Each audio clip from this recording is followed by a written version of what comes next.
to tell you why she was in primary school about 4 years ago, 4 or 5 years ago, 6 years ago. Yeah, I'm getting old.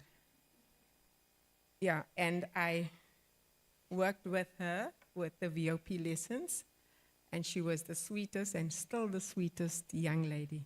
Thank you, Emily, and thank you for allowing God to use you. I'm going to pass a cup around. As you look at the cup, I want you to ask yourself this question: what lesson do I learn from this cup?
Are you all normally so quiet? Huh?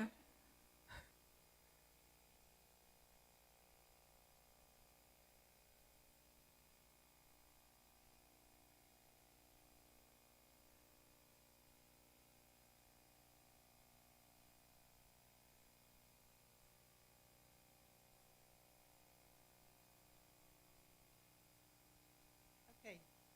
Is there anyone who would like to share what lesson you learned from that cup? It's useful. Well done. Anyone else? Broken, but it's still beautiful. From the outside,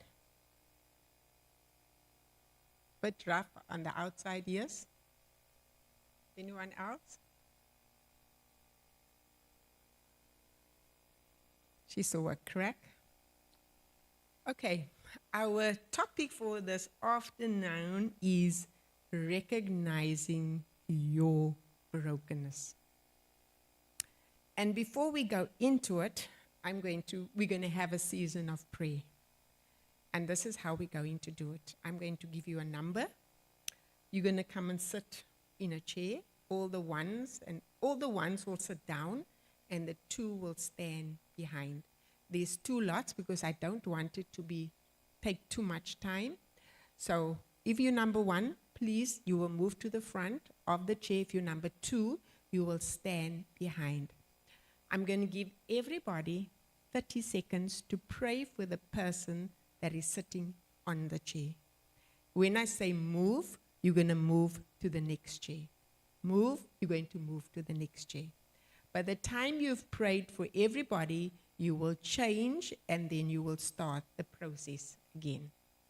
So let's start.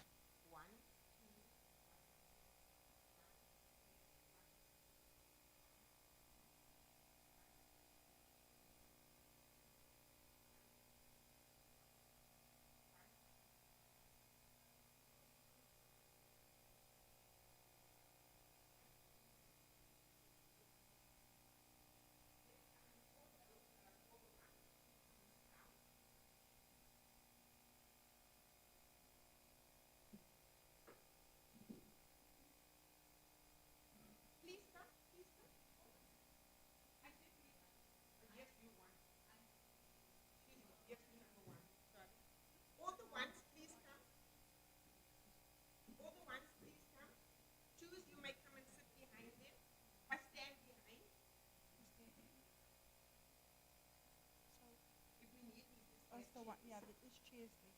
Like, they must stand behind. Choose my chair. Yes.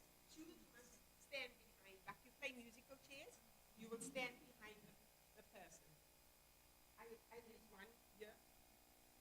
I need one here. Anyway, just have a, as long as you have a partner. Yeah, you need, you can go. Heidi, are you standing behind her?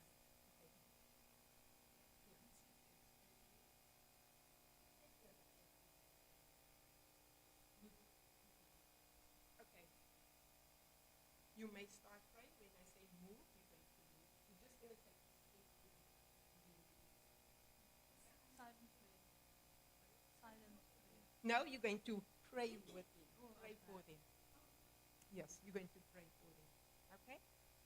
You may start. You may start.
Was that good?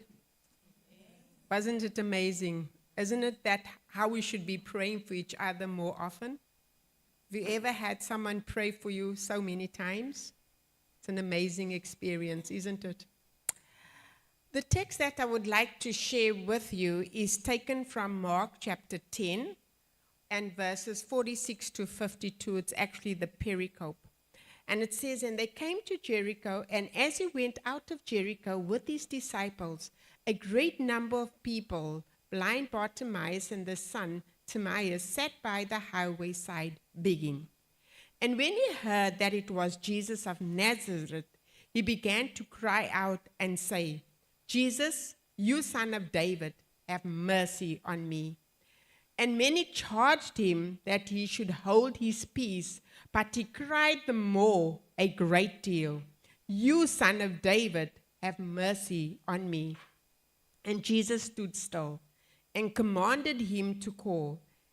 And they called the blind man, saying to him, 'Be of good comfort, rise, he calls you.'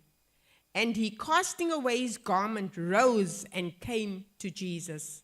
And Jesus answered and said to him, 'What will you that I should do to you?' The blind man said to him, 'Lord, that I might receive sight.' And Jesus said to him, 'Go your way. Your faith has made you whole.' And immediately received his sight and followed Jesus." This afternoon, friends, I would like to start this presentation recognizing your brokenness, and I would like to share a video clip with you as an illustration, and it's called Illumination. It will play on the screen right now.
This beautiful pot is just like our lives.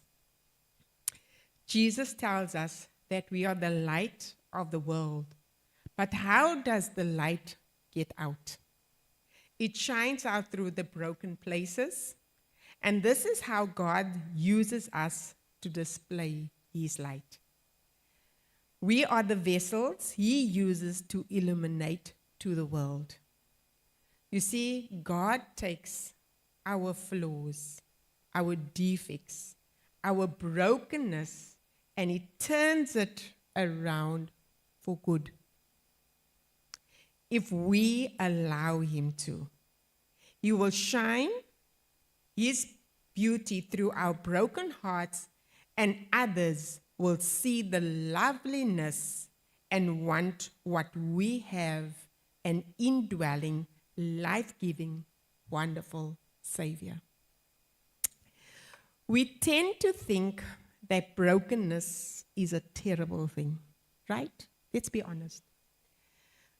We're living in a broken world. We don't want to look at the brokenness in our own lives, and often because of that, we don't recognize it in ourselves. I passed the cup around. We all noticed the cup was broken, right? But did we realize the effect of that broken cup can have? If you are not sure whether you are broken, ask yourself this question. Do I ever try to distract myself from the pain by filling my life with shopping, eating too much, eating too little, relationships, work, shoes, ladies, clothes? If I'm trying to fix how I'm feeling with any of these things, and of course there's many other ways, you know what you go through, then you have to be certain that I'm feeling broken, whether or not I recognize it. But what happens when we try to fix ourselves? How well does it work? These things only make us feel more broken, more hopeless, and lead to deeper depression and despair. Now, I can assure you, we are sitting here, at least 50% of us suffer from some kind of depression, right? And it's happening more and more. And you know where I see it more? With young people. Do you know how many of them come to me when I counsel and they say to me, Pastor, I feel suicidal. These are 16, 17, 18-year-olds.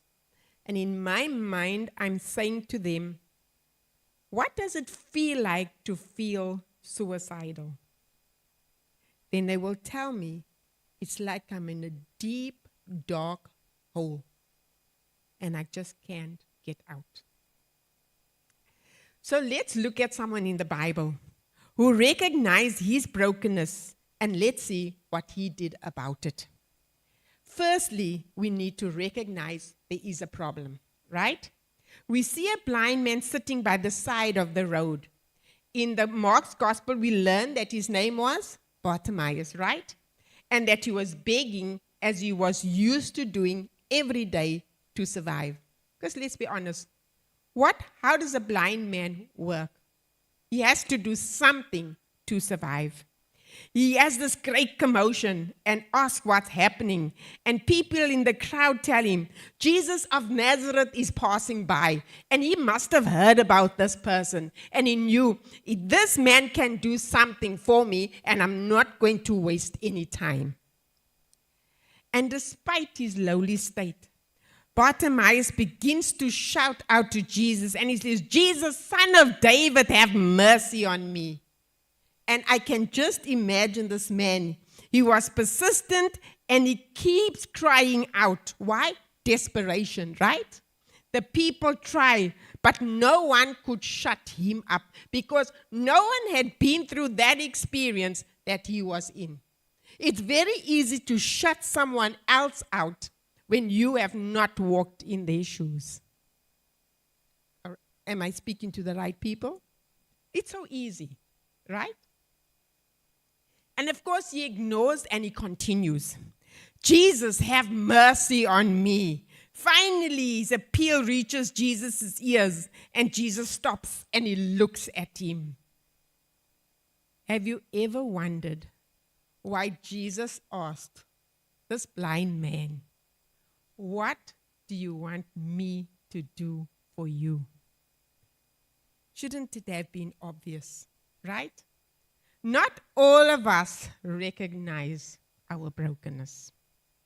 Jesus wanted to make sure that Bartimaeus knew what the problem was. And you know that expression? Hurting people hurt people. Then we wonder why there's so many problems in our churches. The other expression which I learned, you bleed on others, right? You bleed on others because your wound has not been healed. So what happens? Bartimaeus recognizes his problem.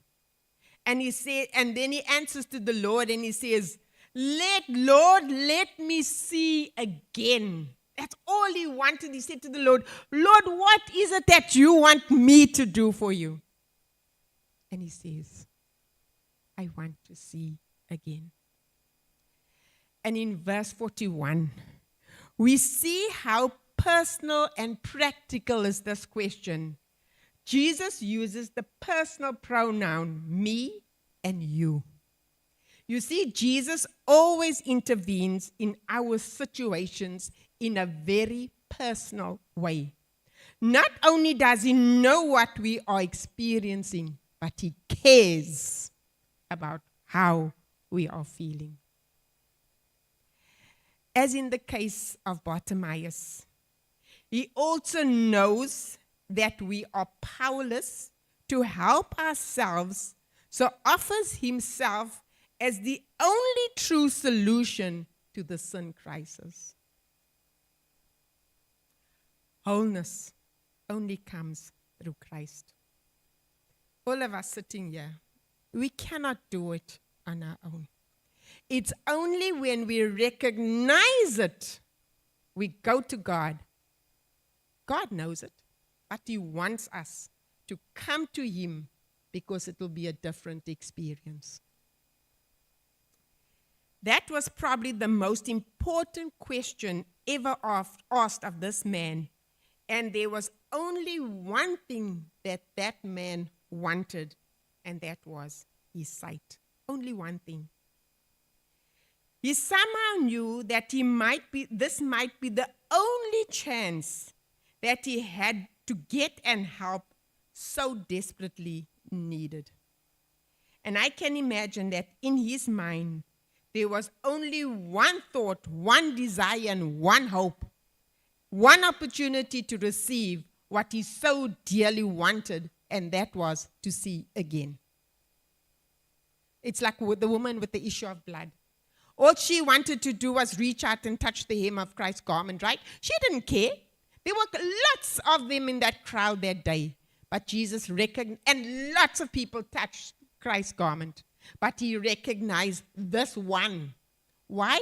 Because when she touched, the power out of him went to that woman. And of course, immediately, Bartimaeus regained his sight and began following Jesus and praising God. Bartimaeus recognized he was broken and he knew that he couldn't heal himself. He cried out to Jesus for healing.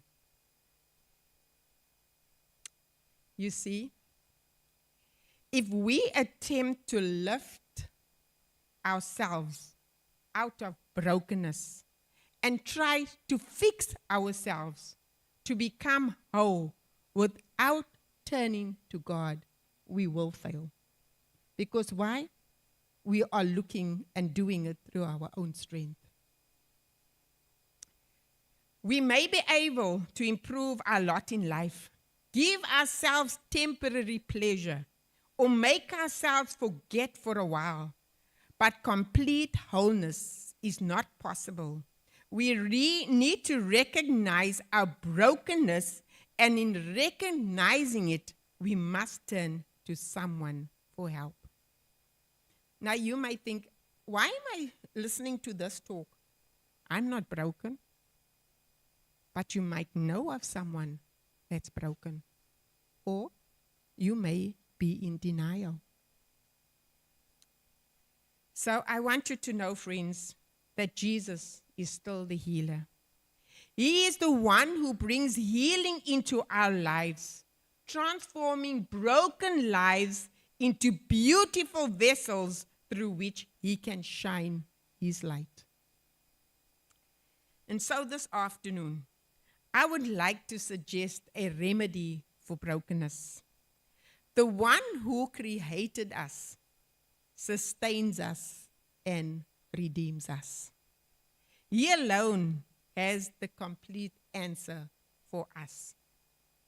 His words of invitation reverberates through time, and it says, "Come unto me, all who are burdened and heavy laden." Know that you cannot fix your brokenness. Yes, we can put a plaster, which we are so good at, women. We put the plaster on, but that only covers the scars. It doesn't heal underneath. We try to hide it, live with it, pretend it isn't there, and sometimes we ignore it. None of these things can heal our brokenness, nor offers us wholeness. Wholeness only comes from Jesus Christ. You ask any young person that has cut risks, they try to hide it. They do. Until they cannot hide it anymore. Today, Christ is asking us the same question that he asked blind Bartimaeus.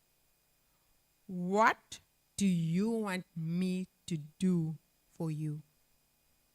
The question is, how are you going to answer him? In John chapter 10, verse 10, Jesus says, "I came that they might have life, and that they may have it abundantly." Yeah, Jesus states his goal. He wants us to have an abundant life. The abundant life which he offers does not always shield us from brokenness, but it will help us through the dark seasons and give us victory. In Psalm 147, verse 3, it says, "He heals the brokenhearted. He binds up their wounds." Jesus is always present to treat our wounds and to heal our suffering hearts. He wants to give us abundant life. And ladies, you don't have to go through that on your own. You really don't have to go through it on your own. You can share it with your friend, and they can pray with you. Of course, you need to give it over to God. It is a sad fact that broken people rarely help other broken people. Hello? Then we wonder why we come to church and that sister sits all alone week after week, does not interact with anybody, not realizing she had been broken some time back in the same church, by the same people, and she has not been healed. So, and I want us to understand, we cannot give that we ourselves do not have. If you are broken, how are you going to fix someone else? Oh yes, women, we're very good at fixing. Just do this, just do that. This is what I did. But it's not that kind of fix. Right? We're very good at it. Always telling others what to do. But when it comes to ourselves, we cannot fix ourselves. So now I'm quite certain every one of us here can empathize with Bartimaeus, because every one of us needs Jesus to do something amazing in our lives. Have you asked yourself the question, Lord, I want you to do something amazing in my life, but I'm not even sure what it is. Have you ever felt like that?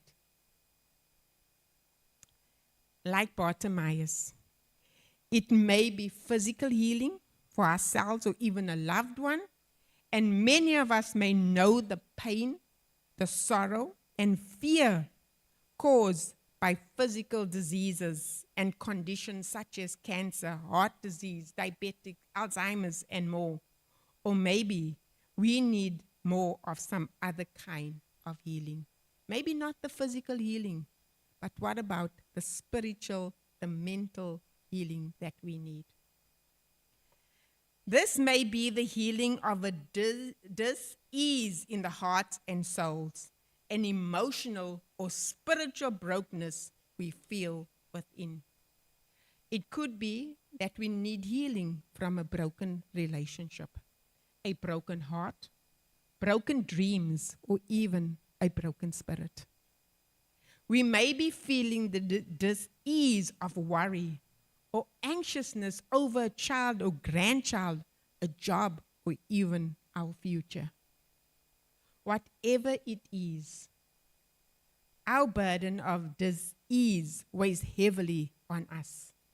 And like Bartimaeus, we too want to cry to Jesus, "Have mercy on me, Lord. Please help me." And Jesus does help Bartimaeus. He gives him his sight, the very thing he recognized he was needing.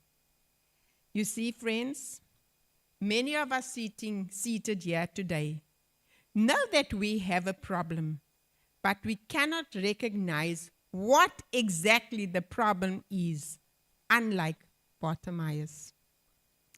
Either we cannot recognize it, or we're in a state of denial, and it is killing us softly and slowly, also preventing us from moving forward. Have you ever asked yourself, why am I finding myself in this rut and I just cannot move forward? Without the recognition of a problem, we will never seek the help we need. Many of us are broken, and we don't know how to fix ourselves because we cannot fix ourselves. We cannot, only God can. Are you broken in spirit today? I urge you to reflect on your life and ask yourself this question: am I broken? What am I lacking in my life? Why do I not feel content or happy with my life? That I'm spending so much time on social media, depressing myself even more to think people are more happy than I am, and it's not the case. I urge you again, don't live in denial. Ask the Lord to reveal to you what you need to be made whole. Recognize your need of Christ. Know that you cannot fix it on your own. Wholeness only comes through Christ, and you have to forgive. Today, I urge you to come to Jesus. Believe in him as your Savior. He is the great healer. He is God. He is Jehovah Rapha, the God who heals. He is the one who can bind up our broken hearts and give us abundant life. Reach out for that abundant life today. It is within your grasp, and commit it to Jesus Christ. And I would like to say, let this be the beginning of your journey from brokenness to wholeness. Jesus will be with you the rest of the journey. In closing, I'm going to play a song that we can listen to.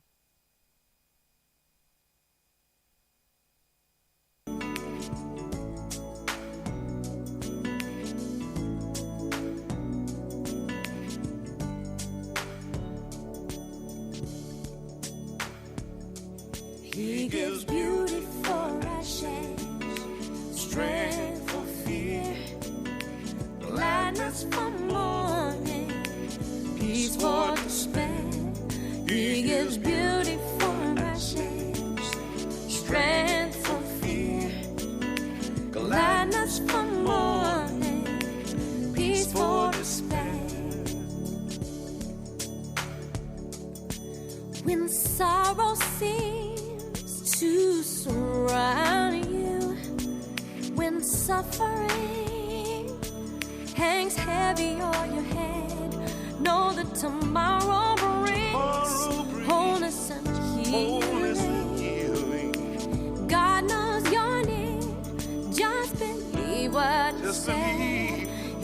gives beauty for ashes, strength for fear, gladness for mourning, peace for despair. He gives beauty for ashes, strength for fear, gladness for mourning, peace for despair. When what you've done keeps you from moving on. When fear wants to make itself at home in your heart, know that forgiveness brings wholeness and healing.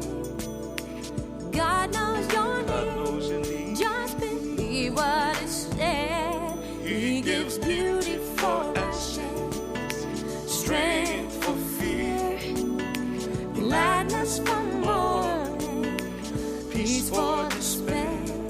He gives beauty